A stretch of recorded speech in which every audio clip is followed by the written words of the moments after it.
नमस्कार दोस्तों, स्वागत है आप सभी का केडी क्लासेज में।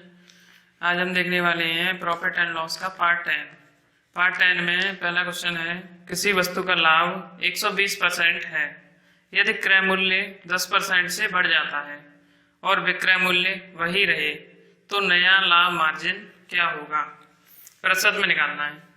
तो किसी वस्तु का लाभ 120% है, तो अगर लागत मूल्य अगर 100 है तो 120% लाभ है इसमें, तो 100 का 120% कितना होगा, 120 ही जोड़ देंगे, 120% होगा 120, तो 120 जोड़ेंगे तो कितने हो जाएंगे, 220 हो जाएंगे। 100 में 120% बढ़ाना है, तो 120 बढ़ाएंगे तो 220 हो जाएंगे यहाँ पे, तो 220। यदि क्रय मूल्य 10% से बढ़ जाता है, अब इसमें क्रय मूल्य बढ़ाना है 10% बढ़ाएंगे तो कितने हो जाएंगे, 110, 10% बढ़ा दिए। क्रय मूल्य 10% से बढ़ जाता है तो 10% बढ़ा दिए इसमें, और विक्रय मूल्य वही रहे। विक्रय मूल्य कितना है यहाँ पे 220, तो विक्रय मूल्य वही रहे, ये सीपी है और ये एसपी, विक्रय मूल्य वही रहे तो नया लाभ मार्जिन क्या होगा। नया लाभ देखना है अब, तो इससे देखना है अब कितना लाभ है यहाँ पे। तो यहाँ पे कितना लाभ है, 110 से कितना है 220, तो कितने बढ़े हैं यहाँ पे 110, यहाँ पे 110 बढ़े हैं इन दोनों में 110। और अब किस पे देखना है, अब हमें देखना है 110 पे। 110 पे कितने बढ़े हैं, तो 110 पे 110 लिख देंगे नीचे गुणा 100। इसमें ये देखना है कि अब कितना लाभ होगा, तो 110 बढ़े हैं और किस पे बढ़े हैं 110 पे बढ़े हैं, तो 110 लिख देंगे नीचे, तो यहाँ आप कटेंगे तो कितने आ जाएंगे 100, तो 100% आ जाएगा नया लाभ मार्जिन, तो ये आंसर होगा। अब नेक्स्ट क्वेश्चन है, एक सोफा सेट का लाभ मार्जिन 100% है यदि सोफा सेट की कीमत 20% तक गिर जाती है तो नया लाभ मार्जिन क्या होगा।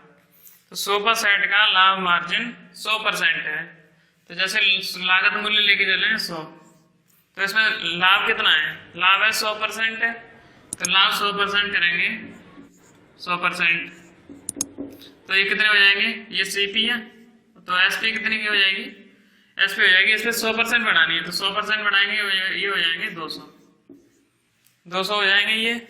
यदि सोफा सेट की कीमत 20% तक गिर जाती है, तो कीमत ये 20% तक गिर जाती है, तो 20% तक कम करना है आप, तो 100 का 20% कितना होगा 20, तो 20 कम करनी है यहाँ पे, तो ये हो जाएंगे 80 हो जाएंगे।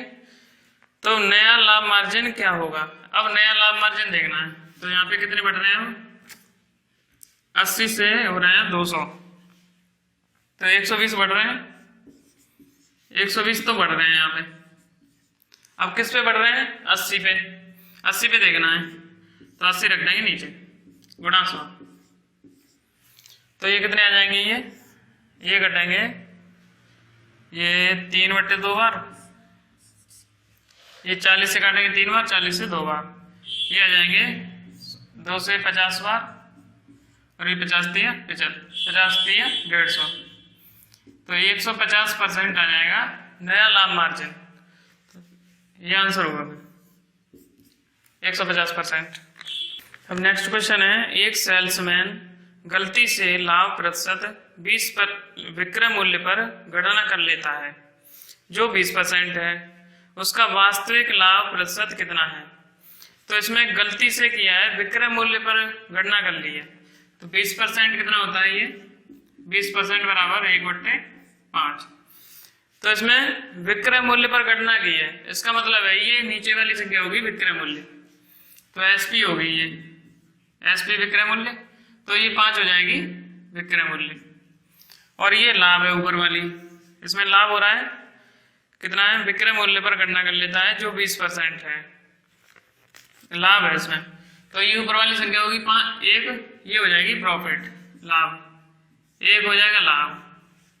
इसमें सीपी कितनी हो जाएगी, इसमें एक लाभ है, लाभ के बाद है एसपी 5, तो इसमें जब एक लाभ है तब 5 है, तो सीपी कितने की हो जाएगी 4 में जब एक लाभ होगा तब 5 की बिकेगी। अब इसमें गणना करनी है हमें। जैसे नॉर्मल में क्या होता है, जो सीपी पे गणना करते हैं प्रॉफिट वही होता सही। इसमें गलती से कर लिया है तो सेलिंग प्राइस पे, तो इसमें करना है हमें सीपी पे, क्रय मूल्य पे। क्रय मूल्य पे निकालते हैं सब, तो एक प्रॉफिट है यहाँ पे एक। अब इसमें सीपी पे देखना है, यहाँ पे गलती से एसपी पे गणना कर ली है, इसमें सीपी पे देखना है इसमें, तो 4 रख देंगे नीचे गुणा 100। वो गलती से किया है सेलिंग प्राइस में। इसमें से बोला है सही कैसे करेंगे, तो वास्तविक लाभ क्या होगा, तो वास्तविक लाभ होता है सीपी पे। सीपी पे देखते हैं, तो सीपी रख देंगे नीचे, तो 1/4 कितना होगा 25%, या 4 से भाग कर देंगे 25% निकल के आ जाएगा। अब नेक्स्ट क्वेश्चन है, एक घड़ी को 16% मुनाफे से बेचा जाता है। यदि वे घड़ी 10% कम दाम से खरीदी जाती, यदि वे घड़ी 10% कम दाम पर खरीदी जाती और 14 रुपए कम दाम पर बेची जाती, तो 25% का मुनाफा होता। तो घड़ी की लागत मूल्य निकालनी है। लागत मूल्य, लागत कीमत ज्ञात करें। तो इसमें 16% मुनाफे से बेचा जाता है, तो जैसे 100 की अगर खरीद के लाएंगे तो वो होगी हमारी सीपी। सीपी होगी 100। 16% मुनाफे पर बेचा जाता है, तो जब 16% मुनाफे पे बेचेंगे तो एसपी निकल के आएगी 16% मुनाफे पे। तो 100 की 16% कितनी होगी, 16 ही हो जाएगी। 16, इसमें 16 जोड़ देंगे यहाँ पे, तो कितने हो जाएंगे 116। 116 हो जाएंगे। यदि वे घड़ी 10% कम दाम से खरीदी जाती, तो 10% अगर कम पे खरीद के लाते, तो यहाँ पे कितने की खरीद के लाए हैं 100 की। अगर 10% कम पे खरीद के लाते तो 10% पे अगर निकालेंगे इसकी, 100 की 10% कितनी हो जाएगी 10। तो 10% कम में खरीद के लाते, तो 100 में 10% कम करेंगे तो कितनी हो जाएगी 90। 10% कम में खरीद के लाते और 14 रुपए कम दाम में बेची जाती, तो पहले कितने की बेच रहे हैं 116 की। ऐसा वैल्यू दी है कितने की 14 रुपए। 14 रुपए वैल्यू दी है यहाँ पे, तो 14 रुपए पहले से अगर कम में खरीद के लाते, 14 रुपए कम दाम से बेची जाती, बेचने वाली है ये सीपी, 14 रुपए कम दाम में बेची जाती, तो 25% का मुनाफा होता। तो अब 25% मुनाफा होगा यहाँ पे। 25% कितना हो जाएगा यहाँ पे 25% कितना होगा इसका 25% होता है 1/4। 90 का 1/4 निकालना है। 1/4 कितना हो जाएगा 90 का आधा 45, 45 का आधा 22.5, तो 22.5 बढ़ाना है इसमें। 22.5 बढ़ाना है तो कितने हो जाएंगे 112.5। जब 4 से भाग करेंगे तो ये आ जाएंगे 22.5 आएंगे। अब इसमें 22.5 बढ़ा देंगे 90 में, तो कितने हो जाएंगे 112.5। अब सब पहले कितने हैं सेलिंग प्राइस 116, अब है 112.5, तो 14 रुपए कम में बेच रहे पहले की अपेक्षा। तो 14 रुपए मान कितने का होगा 14 रुपए वैल्यू किसकी चाहिए, जिसकी है फॉर्मूला देख रहे होंगे आप, तो 14 रुपए मान होगा। 14 रुपए मान कितने का हो जाएगा ये 14, यहाँ पे कितने कम हो रहे हैं यहाँ पे 12 से 16 है यहाँ पे, तो ये है 3.5। 3.5 है 12, 13, 14, 15, 16, तो 3.5 हो रहे हैं यहाँ पे। अब निकालना किसका है, तो वैल्यू ये हो गई। अब वैल्यू है किसकी, ये है कितने कम हो रहे हैं यहाँ पे, तो ये 3.5 कम हो रहे हैं।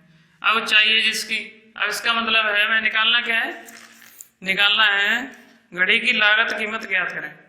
लागत कीमत क्या है ये 100 लेके चले थे यहाँ पे, तो 100 का गुणा कर देंगे यहाँ पे, 100 का गुणा करना है सीधे। जब यहाँ पे पॉइंट नहीं हटाएंगे तो कितने हो जाएंगे 3.5।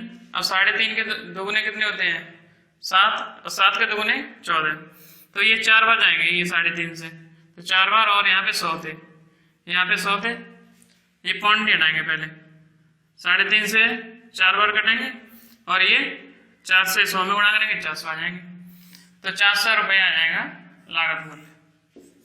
लागत मूल्य निकालना है इसमें।